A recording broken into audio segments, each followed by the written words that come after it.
Локалитетите што имаат цивилизацијско значење треба да бидат пристапни и отворени за јавноста, бидејќи представуваат врвни културно-археолошки и туристички трезори, први по својата атрактивност. Еден таков локалитет е Требенишкото кале во Дебарца, во кој се кријат остатоци од цел еден град кој најверојатно бил ривал на некогашниот Лихнид, денешен Охрид.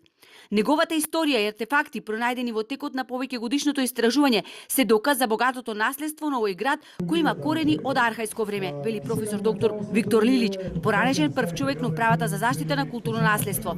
Тој дополнува дека истражувањето на ваквите стари градови тврдини не треба да бидат заборавени и оставени на половина пат.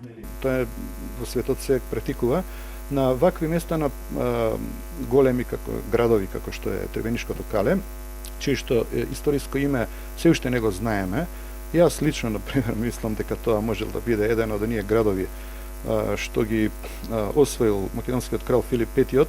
Не можам сега да кажам, треба истражување и некој добар погоден наод кај што ќе го пишува името на градот. Тоа е клучен елемент.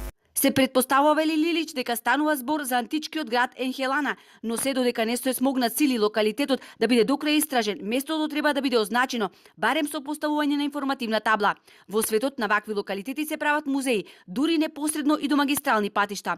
Ова зборува дека ние не знаеме докрај да го валоризираме културниот и археолошкиот туризам. Ние сме истражувале како археолози долги години, децении. Меѓутоа, знаете, по закон, собственици на археолошките локалитети се градските собранијата општините и градоначалниците кои се менаџери.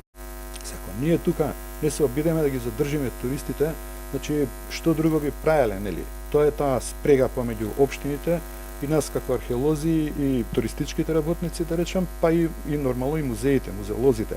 Лилик сугерира археолозите од Охридскиот завод и музеј да ги продолжат истражувањата на терен. Тој тврди дека античкиот град на високиот рид Требенишко кале, кој се протега на површина од околу 5 хектари, според новите наоди, надвор од постоечките видливи градски ѕидини се проширува и крие најмалку 2 до 3 некрополи.